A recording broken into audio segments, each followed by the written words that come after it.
ॐ ब्रह्मानन्दं परमसुखदं केवलं ज्ञानमूर्तिं द्वन्द्वातीतं गगनसदृशं तत्त्वमस्यादिलक्ष्यम् एकं नित्यं विमलमचलं सर्वधी साक्षिभूतं भावातीतं त्रिगुणरहितं सद्गुरुं तं नमामि।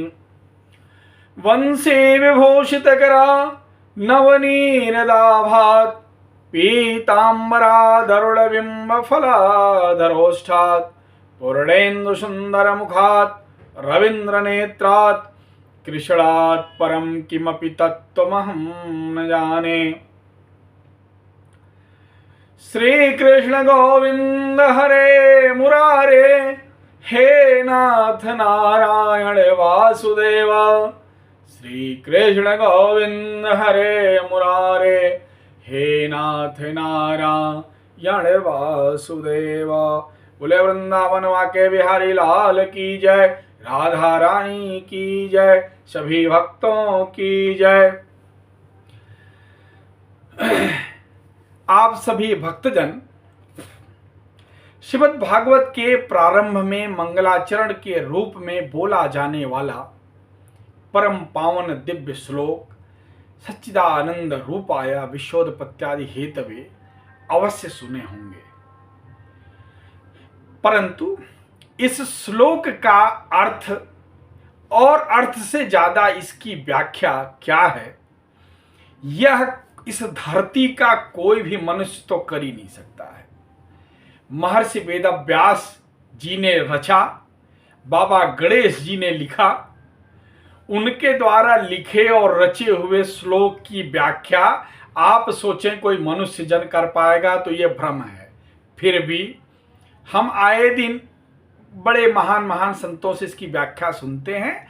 अपनी अपनी ज्ञान बुद्धि क्षमता के अनुसार लोग इसको समझाने की कोशिश करते हैं।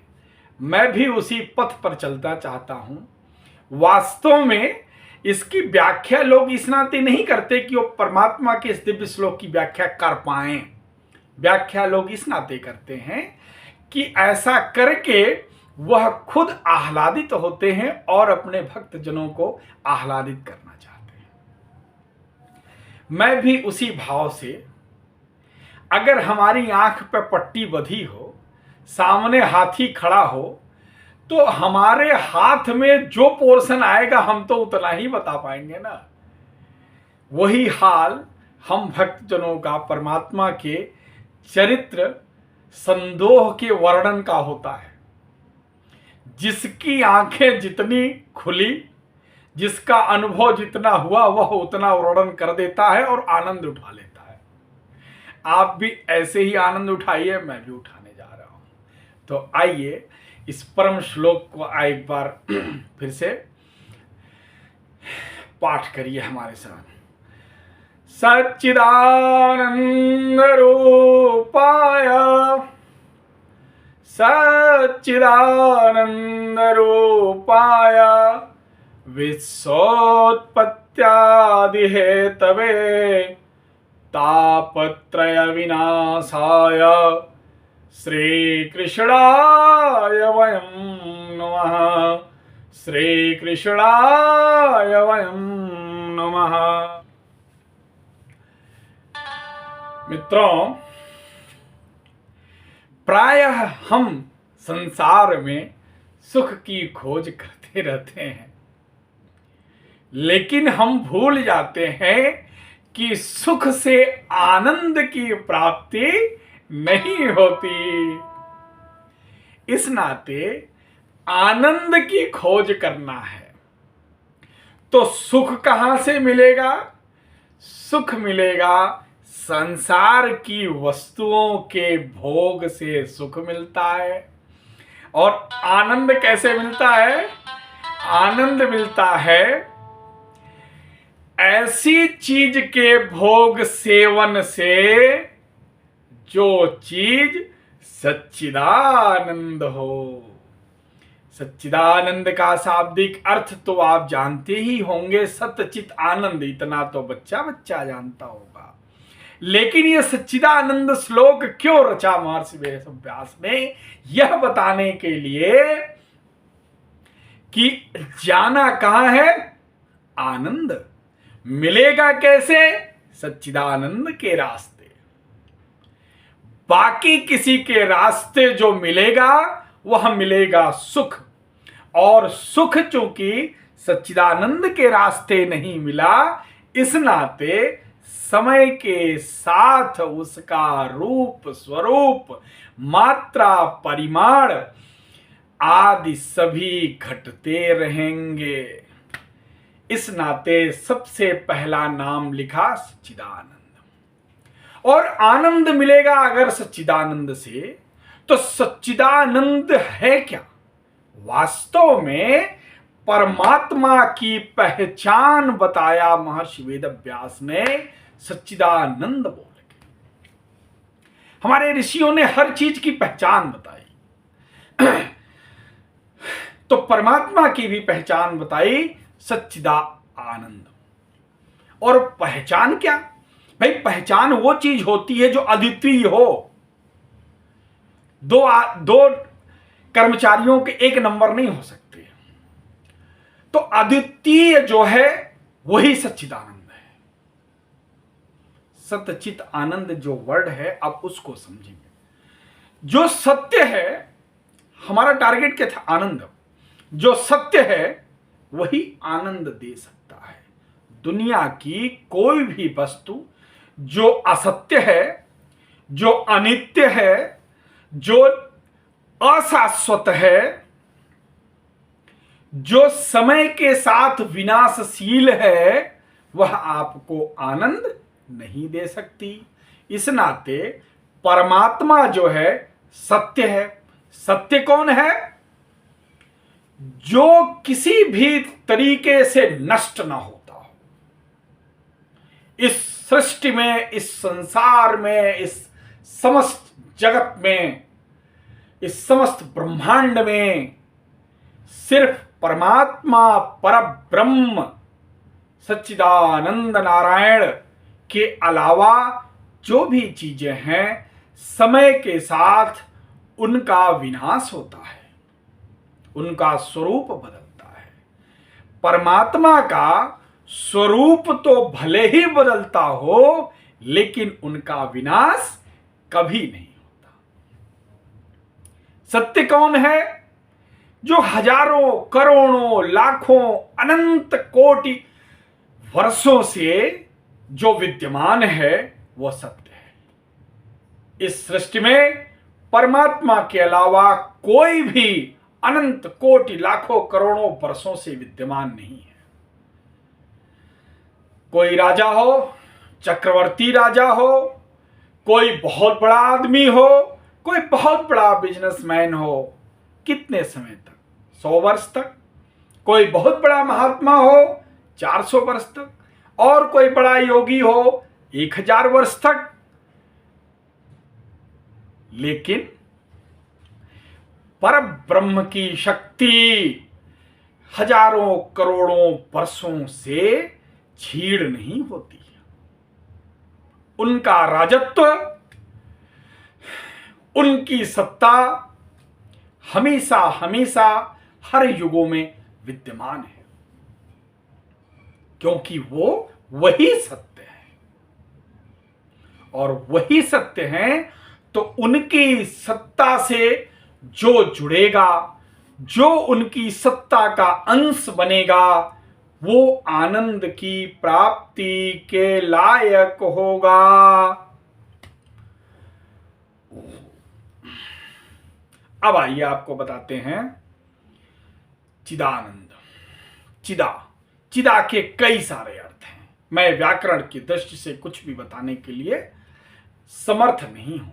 मैं अपने भाव भंगिमा, मैं अपनी भाव प्रेरणा और आत्मा में उत्पन्न हुए संवेदना से जो मुझे ज्ञान है वो बताऊंगा। चिदा का एक अर्थ है ज्ञान। चिदा का एक अर्थ है सर्वव्यापी। भगवान ही ज्ञान स्वरूप हैं, इस सृष्टि में भगवान से ही समस्त ज्ञान की उत्पत्ति हुई है। चेतना भी उसका एक स्रोत है। इस सृष्टि में जितनी भी चेतनाएं हैं उनका जो मूल स्रोत है वह परब्रह्म ही है। हम बैठे हैं, हम चैतन्य हैं, हमारे जैसे अनेकों करोड़ों जीव चैतन्य हैं। इनके अंदर जो चेतना है, जो इनकी इंद्रियां जिस चेतना के कारण चल रही हैं, कार्य कर रही हैं, आंखें देख रहे हैं, जिह्वा बोल रही है, त्वचा स्पर्श कर रही है, बाकी इंद्रियां कार्य कर रही हैं, यह चेतना की जिस शक्ति से कार्य कर रही है उसका मूल स्रोत परब्रह्म है। क्योंकि वह परब्रह्म अनंत है, इस नाते इस चेतना की शक्ति का जो उनका अनंत सागर है वह कभी खत्म नहीं होता। हमारी चेतना यहां से उन्हीं के चरणों में विलीन हो जाती है।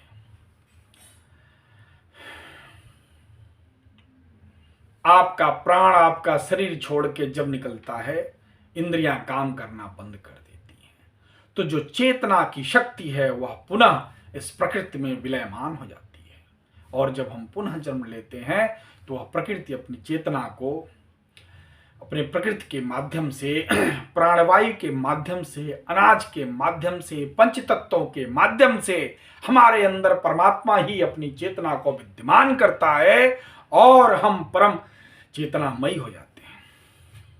है कोई इस सृष्टि में जिसकी चेतना कभी चुकती ना हो, कभी खत्म नहीं होती हो, कभी समाप्त नहीं होती हो? नहीं।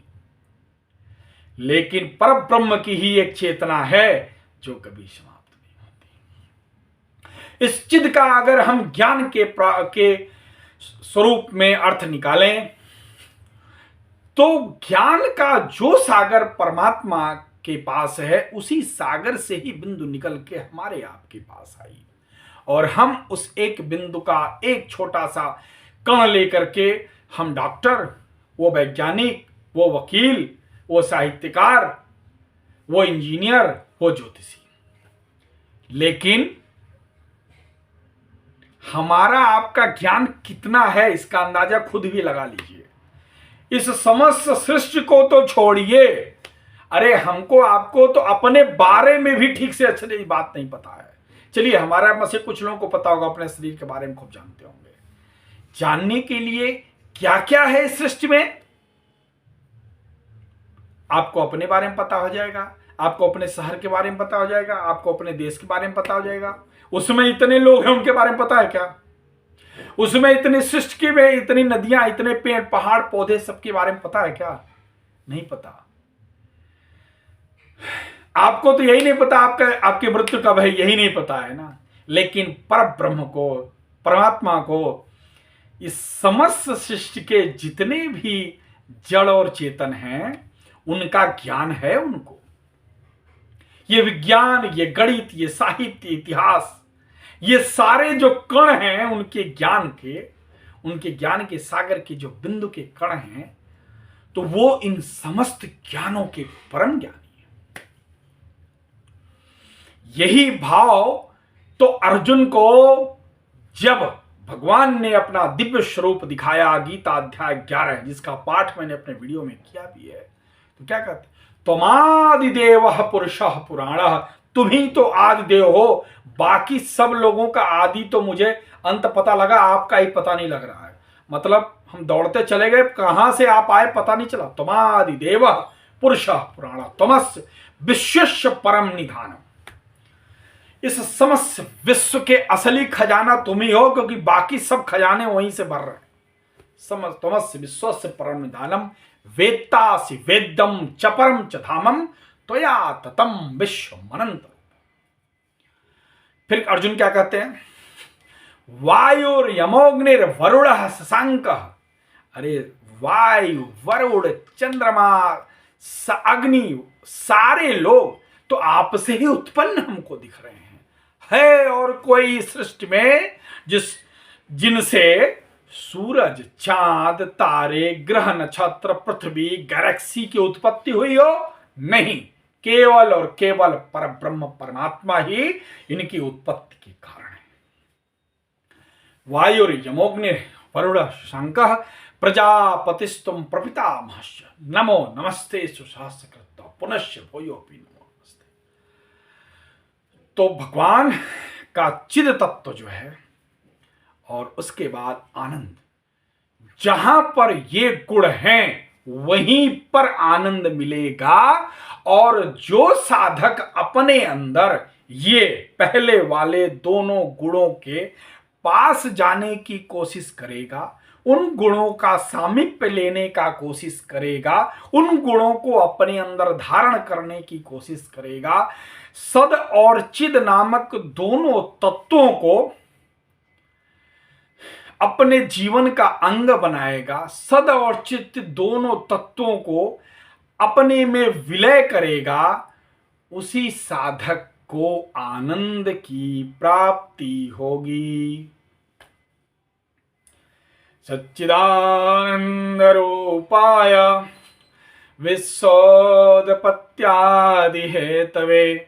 और यही नहीं, आप परमात्मा सच्चिद आनंद होते हुए सच्चिदानंद रूपाय विश्वोत्पत्त्यादि हेतवे, जिसको तो अभी मैं श्लोक में बोल ही दिया, तुमादि देव पुरुष पुराण, इस विश्व के उत्पत्ति के कारण सिर्फ आप ही है। आप ही ने ही संकल्प से ब्रह्मा जी को रचा और ब्रह्मा जी से सृष्टि की रचना कराई, आपकी इच्छा। समस्त विश्व की उत्पत्ति के कारण आप ही हैं और आप ही का मन किया तो प्रलय कर दिए। है किसी की हिम्मत भगवान के अलावा कि आज हमको प्रलय करना है, आज रात को प्रलय करेंगे? कर पाएंगे क्या? नहीं। तो जो प्रलय कर पाए वही सर्वशक्तिमान, वही परमात्मा। विश्वोत्पत्त्यादि हेतवे, विश्व की जो उत्पत्ति कर सकता है वही विश्व का प्रलय कर सकता है, दूसरा कोई नहीं कर सकता।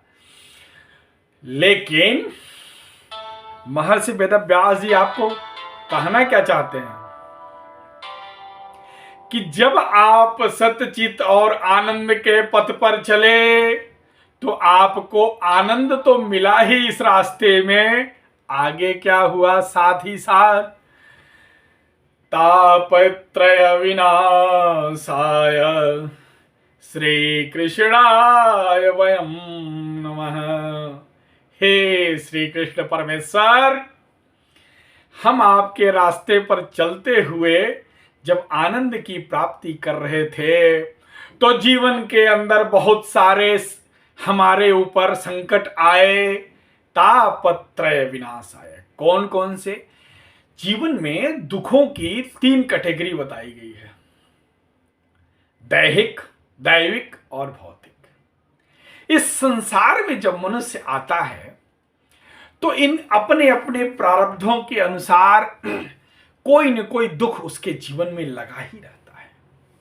कुछ नहीं है, सब कुछ ठीक ठाक चल रहा है तो कोई बीमारी ही है, सांसारिक कोई कमी ही हो जाएगी।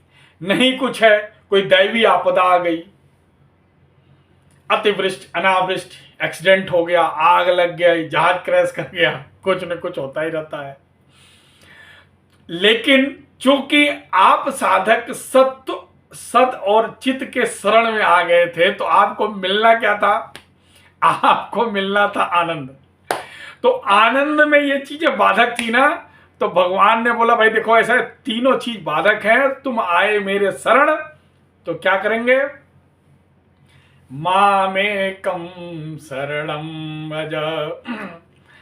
भगवान कहते हैं तुम सारा कुछ छोड़ के अब मेरे शरण में आ गए ना, मेरी जिम्मेदारी रहेगी अर्जुन, तुम्हारा योग क्षेमम वहाम्यहम, तुम्हारे योग क्षेम का वहन करने का।